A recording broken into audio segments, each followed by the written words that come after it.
Hay traiciones que duelen. Y hay traiciones que dejan sin palabras porque vienen de donde menos las esperas.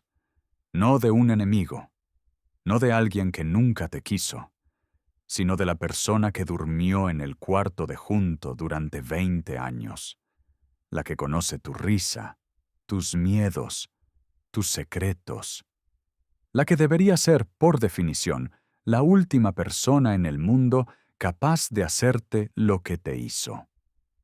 Tu propia sangre. Hay un tipo de dolor específico para eso. Un dolor que no tiene comparación porque mezcla la traición con el duelo, el coraje con el amor que todavía está ahí aunque no debería, la rabia con la pregunta que no deja de girar. Como pudiste, esta es la historia de Daniela. Y de su hermana Valeria, y de lo que la vida hace cuando decide cobrar lo que se debe. Crecieron juntas en una casa de clase media, en una ciudad del norte. 2 años de diferencia. Daniela la mayor, Valeria la menor. La dinámica de siempre entre hermanas. Daniela seria, responsable, la que sacaba buenas calificaciones y ayudaba en casa sin que nadie se lo pidiera. Valeria más libre, más encantadora, con esa facilidad natural para caerle bien a todo el mundo que Daniela admiraba en silencio, sin saber si admirarla o temerla. Se querían. Eso también es importante decirlo desde el principio, porque esta historia no tiene sentido sin eso. No eran hermanas que se toleraban. Se querían de verdad, con peleas y reconciliaciones, y secretos compartidos, y esa complicidad específica que solo existe entre hermanas que crecieron en la misma casa, viendo las mismas cosas. Daniela hubiera dado cualquier cosa por Valeria. Eso resultó ser exactamente el problema. El novio se llamaba Rodrigo. Daniela lo había conocido a los 25 años en el trabajo. 3 años de noviazgo. Estable, serio, con conversaciones de futuro que se sentían reales y concretas. No era el amor de película, pero era el amor de la vida real que construye algo sólido con el tiempo. Valeria lo conoció en la fiesta de cumpleaños de Daniela. Daniela lo notó esa noche. Notó cómo Valeria reía más fuerte cuando Rodrigo estaba cerca. Notó cómo él buscaba sus ojos al otro lado del cuarto. Notó algo que no quiso nombrar, porque nombrarlo hubiera sido darle existencia. Se dijo que eran imaginaciones suyas. No eran imaginaciones suyas. 6 meses después, Rodrigo le pidió hablar. Le dijo que la quería, pero que había sentido algo que no podía ignorar. Le dijo que no había planeado que pasara. Le dijo cosas que suenan a explicación, pero que en realidad son solo palabras alrededor de una traición que ya ocurrió y que ninguna palabra puede deshacer. Daniela le preguntó con quién. Rodrigo tardó 3 segundos en responder. 3 segundos que Daniela sintió como 3 horas. Con Valeria. Lo que siguió fue una de esas épocas de la vida que uno después divide en antes y después. Daniela no gritó. No tiró cosas. No hizo ninguna de las cosas que la rabia legítima hubiera justificado completamente. Se quedó en silencio durante un momento, que Rodrigo describió después como el silencio más incómodo de su vida. Luego se levantó, agarró su bolsa y se fue. La conversación con Valeria fue 3 días después, cuando Daniela pudo hablar sin que la voz le temblara de una manera que no quería mostrar. Valeria lloró. Se disculpó.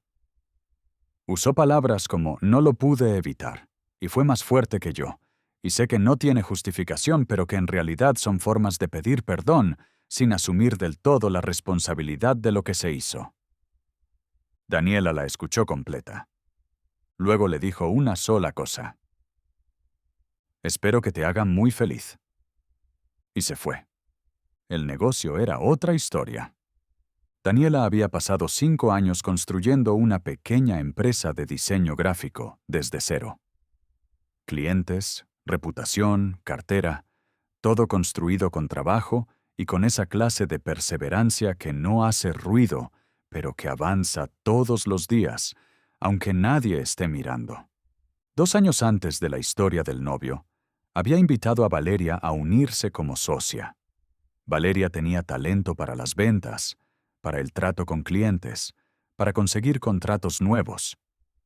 Daniela lo reconoció y actuó en consecuencia porque así era ella, generosa hasta cuando la generosidad le costaba caro.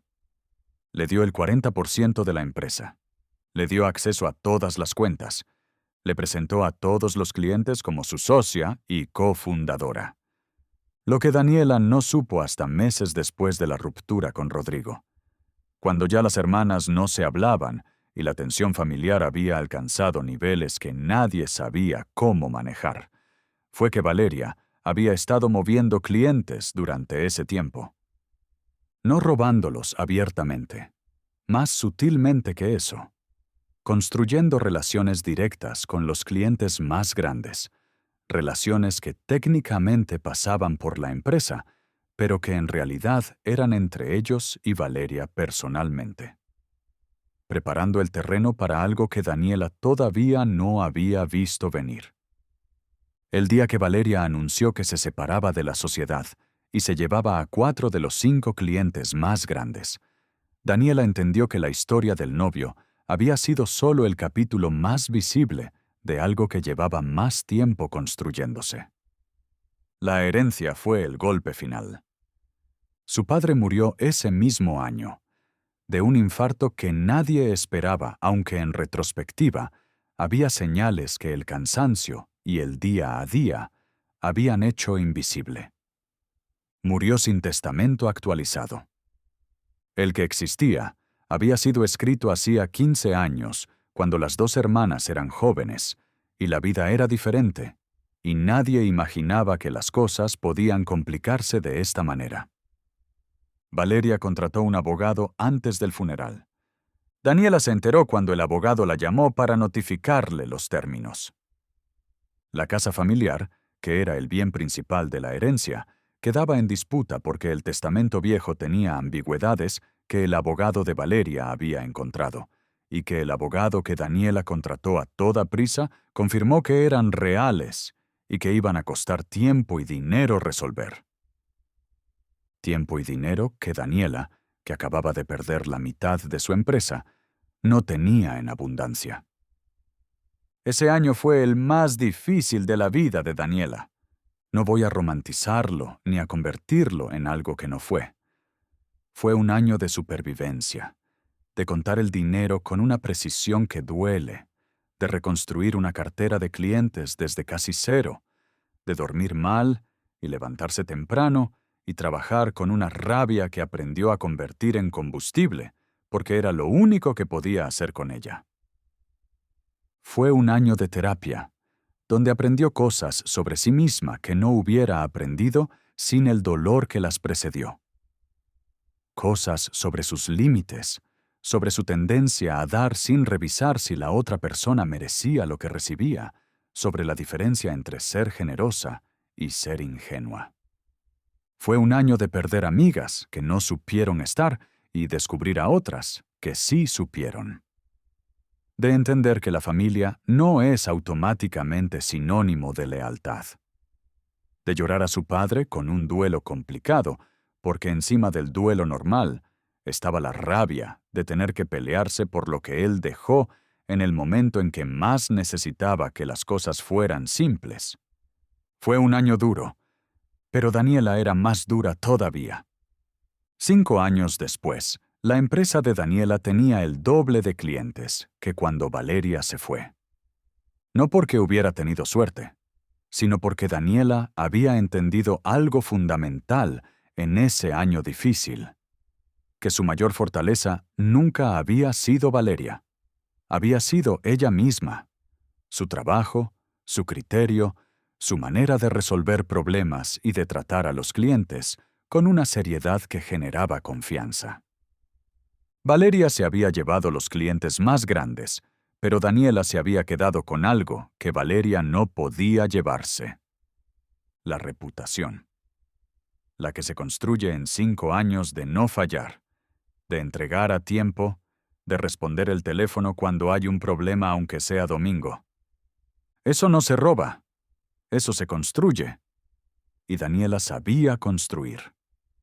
Contrató a 2 diseñadoras jóvenes con talento. Abrió una segunda línea de servicios. Ganó un contrato con una empresa regional que la puso en otro nivel. Y la disputa por la herencia la ganó.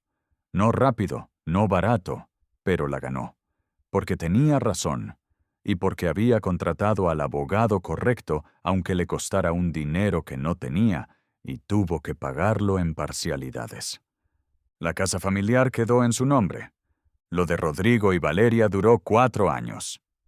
Daniela lo supo por la familia, por ese circuito de información que circula en los núcleos familiares, aunque nadie quiera admitir que circula. Supo que habían tenido problemas desde el principio, que la misma chispa que los había unido de esa manera intensa y rápida se había convertido en conflicto con la misma velocidad. Supo que Rodrigo había terminado la relación.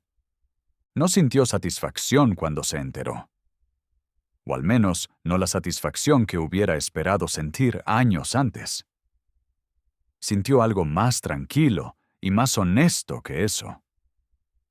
Sintió que la vida tenía una lógica propia que no siempre era visible desde adentro del dolor, pero que desde afuera, con el tiempo suficiente, empezaba a tener sentido.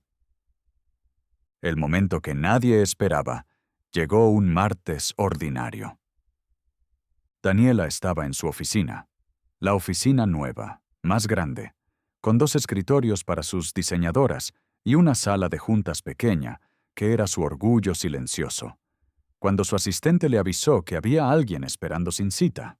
Era Valeria, 5 años mayor, con una expresión que Daniela no le había visto nunca, una mezcla de orgullo herido y algo más vulnerable debajo que costaba trabajo mostrar. Se sentaron en la sala de juntas. Valeria tardó en llegar al punto. Habló primero de cosas laterales, de la familia, de cómo estaba su madre, de trivialidades que ninguna de las 2 necesitaba discutir, pero que servían para ganar tiempo, antes de decir lo que había venido a decir. Finalmente lo dijo. Su empresa, la que había armado con los clientes que se llevó, estaba en problemas. Había perdido 2 contratos grandes. Tenía deudas. Necesitaba trabajo. Quería saber si Daniela tenía algo para ella. El silencio que siguió duró exactamente el tiempo que Daniela necesitó para procesar lo que acababa de escuchar. No fue un silencio de triunfo. Eso también hay que decirlo porque sería fácil y falso pintarlo así. Fue un silencio complejo, de esos que contienen varias cosas al mismo tiempo sin resolverse en ninguna de ellas del todo. Contenía rabia. Todavía había rabia, más pequeña que antes pero presente. Contenía algo parecido a la tristeza. Por lo que habían sido. Por lo que habían perdido. Por los 20 años de cuarto de junto y secretos compartidos que no se recuperan aunque se perdonen. Y contenía también algo que sorprendió a Daniela cuando lo identificó. Claridad. Una claridad tranquila y definitiva sobre quién era ella, lo que había construido y lo que valía. Una claridad que no necesitaba de la caída de Valeria para existir, pero que la caída de Valeria hacía innegable. «No», dijo Daniela. Valeria la miró. «No tengo nada para ti aquí». No lo dijo con crueldad. No lo dijo con la satisfacción exagerada de quien esperó años para ese momento. Lo dijo con la tranquilidad de alguien que sabe exactamente lo que dice y por qué lo dice. Lo que tenemos aquí lo construí yo sola, con lo que me dejaste cuando te fuiste, y no voy a arriesgar eso. Valeria asintió despacio. En sus ojos había algo que podría haber sido el inicio de una disculpa real, no de las de antes, sino de las que cuestan, de las que reconocen el daño sin buscar que el reconocimiento sirva para algo inmediato. Pero no lo dijo, y Daniela no lo esperó. Se levantó, le extendió la mano con una formalidad que era también una frontera, y la acompañó a la puerta. Esa noche Daniela llegó a su casa, que era la casa familiar que había ganado en la disputa, y que había convertido en algo propio con los años. Y se sentó en el jardín con una copa de vino y el silencio de la noche. No pensó en Valeria. No pensó en Rodrigo. No pensó en los 5 años difíciles, ni en el dinero que le costó recuperarse, ni en las noches que había llorado de rabia pura y limpia. Pensó en sus 2 diseñadoras que esa semana habían entregado un proyecto que había dejado al cliente sin palabras de lo bueno que era. Pensó en el contrato nuevo que iban a firmar el jueves. Pensó en lo que había construido. Y se dio cuenta de que si Valeria no se hubiera llevado lo que se llevó, si Rodrigo no se hubiera ido como se fue, si la herencia no hubiera sido una batalla, quizás ella nunca hubiera descubierto lo que era capaz de hacer sola. No le agradecía la traición.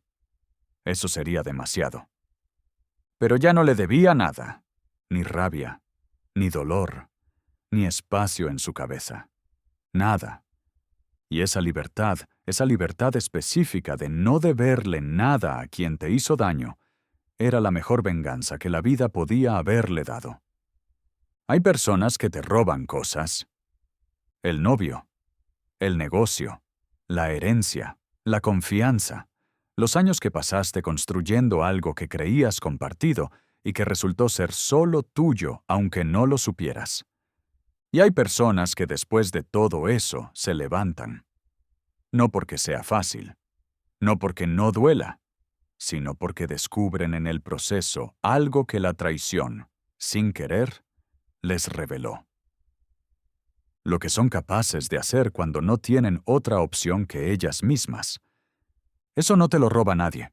Si esta historia te llegó, si reconociste algo de tu propia vida en lo que escuchaste hoy, cuéntamelo en los comentarios.